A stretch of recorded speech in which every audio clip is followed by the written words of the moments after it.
There's a level of self-control that makes people pause when they see you, a level where your mind becomes unbreakable, your habits unstoppable, and your life unstoppable. Have you ever noticed those people who never seem to fail? They wake up at the same time every day, do the same things, and they simply don't stop. While everyone else gives up after a week, they keep going. While everyone else makes excuses, they show up, and people around them whisper. How do they do that? You're about to discover the ancient Japanese warrior mindset that makes this possible. But I have to warn you, this isn't for everyone. This mindset comes from the samurai and Zen traditions of Japan. Miyamoto Musashi, the undefeated swordsman, and the monks of ancient temples all mastered what's called identity-based discipline. This isn't about willpower, it's not about motivation. It's about identity. And modern neuroscience is now proving why this works so well. When you declare who you are, your brain automatically aligns itself to that identity. Today, you'll see how to build habits that don't break, a mind that doesn't quit, and a discipline so strong that it actually makes other people uncomfortable. Meet Raphael. He was a bright, successful software developer, but he was a slave to inconsistency. Every new habit he started began with fire and excitement, and every single one failed by day 14. Meditation. It lasted 1 week. Reading every day. He got through 3 pages. Exercise. He made 2 attempts before giving up. He tried motivation apps, reward systems, accountability partners. Nothing worked. He was fighting something he couldn't even see, the very architecture of his own mind. Then he discovered the secret of the Zen monks, a concept called Guji, which means continuous practice without any gaps. For centuries, these monks have not missed a single day. They don't negotiate with themselves. They don't debate whether they feel like it. They simply act. And once Raphael understood this, he realized his private promises to himself were totally useless. Failure just wasn't painful enough to keep him on track. So he did something drastic. He made a public declaration. He posted it online and told all his friends, "I am a person who meditates for 20 minutes every single day at 5 a.m. for 90 consecutive days." Everyone laughed. They teased him. They doubted him. And that was perfect.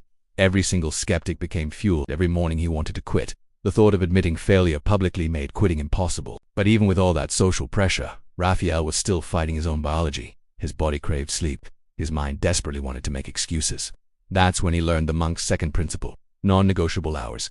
You decide the time and you stick to it. No flexibility, no debate. He chose 5 a.m. not because he was a morning person, but because at 5 a.m., the world is asleep. There are no distractions, no emails, no excuses. The first week was brutal, but by the second week, something started to shift. Raphael began waking up just before his alarm automatically. By day 14, his feet were hitting the floor before he even had a chance to think about it. But then a new problem appeared. He still debated what to do each morning. Should he meditate today? Maybe do push-ups tomorrow? Read later in the day? He learned that variety is the enemy of consistency. The monk's solution to this is to have the exact same routine every single day in the same order. For Raphael, it became 20 push-ups, then 10 minutes of meditation, then 10 minutes of reading, same timer, same sequence, repeat, no variation. Every small decision you have to make is like a crack where your old self can leak back in. By week 6, the practice was running itself. No willpower was needed anymore. The sequence became automatic, encoded in his brain like choreography.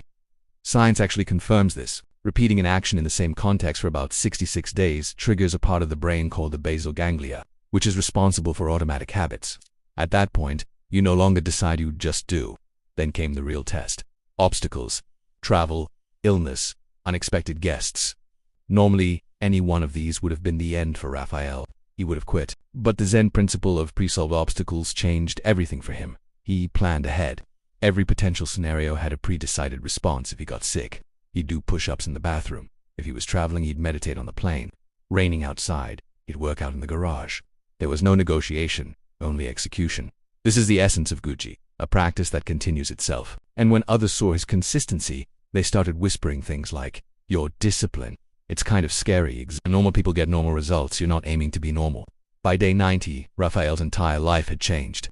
His habits were fully automatic. His mind was unshakable. His body moved before his thoughts could intervene. His friends noticed. His colleagues noticed. Even strangers could feel it. This wasn't just about being more productive. This was about identity-based power. He wasn't trying to meditate, or exercise, or read. He was a meditator, an exerciser, a reader. The transformation was complete. You can apply this exact framework today. First, declare your new identity publicly. Second, fix your time with non-negotiable hours. Third, eliminate choice by doing the exact same sequence every single day. Fourth, pre-solve your obstacles so you're always prepared. And finally, repeat relentlessly. If you do this, consistency becomes your identity. You stop trying to do it, you simply are it. So ask yourself, what habit will define your identity? What are you going to declare publicly today? Let me know in the comments below.